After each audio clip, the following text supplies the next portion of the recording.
Hello everyone, কেমন আছেন সবাই? আসলে সবাই ভালো আছেন, সুস্থ আছেন। সবাইকে ওয়েলকাম জানাচ্ছি আমাদের রোমের ব্লগে। তো আজকে হচ্ছে রোমে আমাদের ফার্স্ট দিন ঘোরাফেরা এবং আমরা আজকে যাচ্ছি ভ্যাটিকান সিটিতে, যেটা কিন্তু মানে দেশের মধ্যে আরেক দেশ আর কি। তো সেই ভ্যাটিকান সিটিতে আমরা আজকে ঘুরতে বের হয়েছি। আমাদের যদিও হচ্ছে ট্রেভি ফাউন্টেনে যাওয়ার কথা ছিল, কলেসিয়ামে যাওয়ার কথা ছিল আজকে, বাট ওইটা আর্লি মর্নিংয়ে উঠে যেতে হবে, যার কারণে ওটা আমরা কালকে রেখেছি এবং আজকে আমরা যাচ্ছি ভ্যাটিকান সিটিতে। সো আপনারা চলেন আমাদের সাথে ভ্যাটিকান সিটিতে। এই তো আমরা আমরা স্টেশনে চলে আসছি। এটা স্টেশনের ভেতরেও ওরা খুব সুন্দর করে ওদের প্রত্নতাত্ত্বিক জিনিসগুলো আর কি রেখে দিচ্ছে। দুনিয়ার টুরিস্ট হচ্ছে ভ্যাটিকান সিটিতে যাচ্ছে।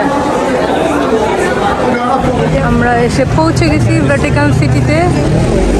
তো আমরা এখন হচ্ছে ভ্যাটিকান সিটিটা ঘুরবো। আজকে সারাদিন আমাদের এটাই প্ল্যান, যে ভ্যাটিকান সিটিটা ঘোরা। এটা খুব ইন্টারেস্টিং একটা জিনিস যে একটা দেশের মধ্যে আলাদা একটা দেশে আমরা আসি। হিউজ লাইন, বাট এখন হচ্ছে ক্লোজ আছে।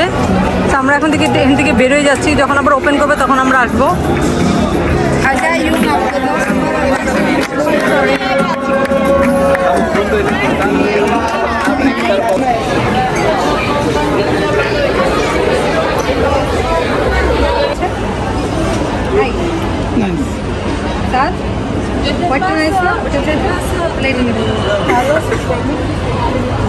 রোমে হচ্ছে 25 জুবলি হচ্ছে, যার কারণে এই রোমে বিভিন্ন দেশ থেকে আর কি মানুষ আসছে। আমরা বাংলাদেশি একটা টিমও পাইছিলাম আর কি, যেখানে ওরা 28 জনের একটা টিম আসছে বাংলাদেশ থেকে।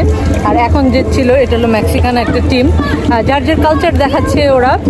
এবং এই জন্য কিন্তু এই রোমে এই হচ্ছে জুলাই মাসটা প্রচুর টুরিস্ট থাকবে। আগস্ট পর্যন্ত প্রচুর টুরিস্ট থাকবে, বিশেষ করে এই ভ্যাটিকান সিটিতে আর কি।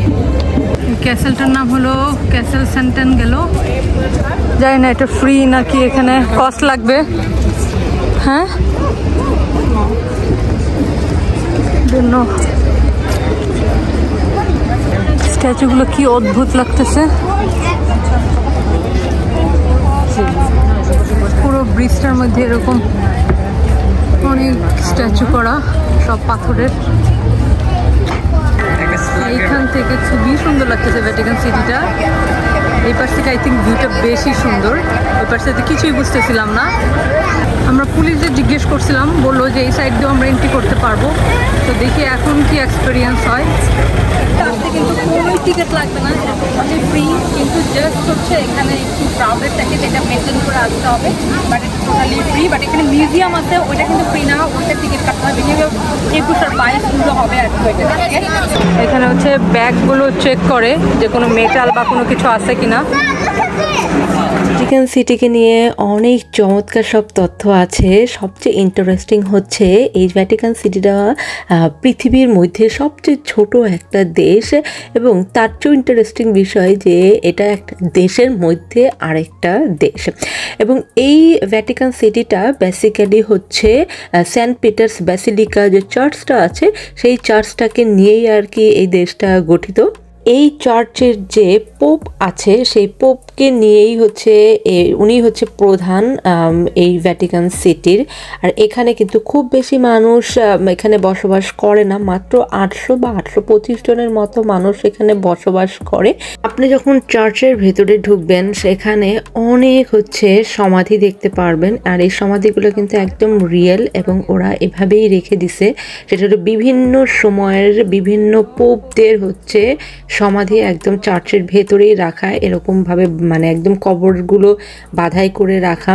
এবং এখানে অনেকে প্রার্থনা করতেছে। এখানে জাস্ট হচ্ছে পোপদেরই আর কি তো কবরগুলো রাখা আছে, যেটা কিন্তু মানে আসলে একটু কেমন যেন ইন্টারেস্টিং এবং একটু ভীতিকর টাইপের। তো আপনাদের এই চার্চের একদম ভেতরটা দেখাবো। ওখানে যাওয়ার সময় একটা মানে একদম ন্যারো টাইপের একটা সিঁড়ি আর কি পড়ে। আর এত মানুষ ছিল, এত টুরিস্ট ছিল, আমাদের ওখানে উঠতে একটু কষ্টই হইতেছিল। চার্চের মেন পার্টে যখন আপনি আসবেন দেখে আপনারা একদম মনোমুগ্ধ হয়ে যাবেন। খুবই চমৎকার আর কি মানে কারুকাজ, এবং পুরো আর কি চার্চটাই হচ্ছে একদমই ডিফারেন্ট। কারণ লাইফে আসলে অনেক চার্চই দেখার সুযোগ হয়েছে, বাট এটা হচ্ছে একদম ডিফারেন্ট টাইপের একটা চার্চ ছিল। আর এই চার্চটি, যার নাম হচ্ছে সেন্ট পিটার্স ব্যাসিলিকা, এটা কিন্তু ক্যাথলিকদের হচ্ছে মানে কি বলবো ধর্মের যে মেন সেটা আর কি ধরা হয়। ক্যাথলিক খ্রিস্ট ধর্ম যারা আর কি পালন করে তাদের জন্য। আমাদের যেমন মুসলিমদের মক্কা থাকে, যেরকম আমাদের সেটা হচ্ছে একটা মেইন একটা জায়গা আমাদের। আর এই ভ্যাটিকান সিটিটা হচ্ছে ক্যাথলিকদের মেইন জায়গা। আর একটা ইন্টারেস্টিং বিষয় হচ্ছে এই ভ্যাটিকান সিটিতে কেউ কিন্তু ইমিগ্রেন্ট হতে পারে না, এবং এখানে যে জনসংখ্যা আছে 800 জন মানুষ, এখানে যারা কাজ করে এবং পোপ তার শিষ্য এরাই হচ্ছে এই দেশটাতে থাকে। বাইরে থেকে কেউ হচ্ছে এখানে ইমিগ্রেন্ট হতে পারে না এবং থাকতেও পারে না। সাধারণত এই পর্যন্ত আমরা ইটালিতে মানে যেখানে যেখানে আর কি বাইরে খাইছি, আমাদের একটা পিৎজা এবং একটা পাস্তা অর্ডার করলে আমাদের পুরো পরিবারের হয়ে যায়, কারণ আমরা এত খাইতে পারি না আসলে, আমাদের ইন্ডিভিজুয়াল ফুড কখনোই লাগে না। কিন্তু এইখানে এই রেস্টুরেন্টে খেয়ে একদমই ভালো লাগে না, এই টেস্টও একদম বাকওয়াস ছিল। তো এই ভ্যাটিকান সিটিতে আপনার বুঝে শুনে একটু খাবেন আর কি। এখানে আসলে মানে এদের ইটা অত বেশি ভালো না, তার চাইতে মনে হয় যে শহরের বাইরে আমরা যেখানে খাইছি সেখানে বরঞ্চ অনেক ভালো ছিল। আমরা এখন হচ্ছে আমাদের আজকের দিনের শেষ জায়গাটায় আসছি সেই ভ্যাটিকান সিটি থেকে, আর সেটা হচ্ছে স্প্যানিশ স্টেপ, যেখানে হচ্ছে মানে যে স্টেপটা 300 বছর পুরনো আর কি। এই হচ্ছে সেই সিঁড়ি যার নাম হচ্ছে স্প্যানিশ স্টেপ, তার মানে বলা যায় স্প্যানিশ সিঁড়ি। এখানে একটা ফাউন্টেন, খুব সুন্দর একটা ফাউন্টেন। এই ফাউন্টেনেও কিন্তু আবার এই পানি খাওয়া যায়, পানিটা নেওয়ার প্রসেসটা খুব সুন্দর।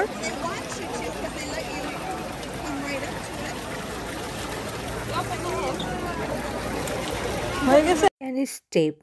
আপনাদের কাছে মনে হচ্ছে না যে এই নামটা কেন স্প্যানিশ স্টেপ হলো? মানে ইটালির দেশের মধ্যে একটা জায়গার নাম কেন স্প্যানিশ হলো?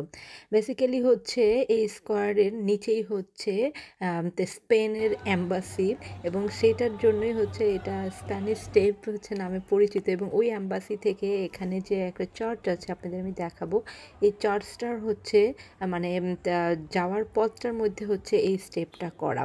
আর এই স্টেপটা কিন্তু ইউরোপের মধ্যে সবচাইতে হচ্ছে প্রশস্ত হচ্ছে সিঁড়ি, এটার জন্য কিন্তু খুবই পপুলার। যেহেতু এই সিঁড়িগুলো অনেক পুরনো, যার কারণে এখানে আপনি দীর্ঘক্ষণ বসে থাকতে পারবেন না, যে হাঁটাহাঁটির মধ্যে থাকা যাবে আর কিছু ছবি টবি তোলা যায় আর কি।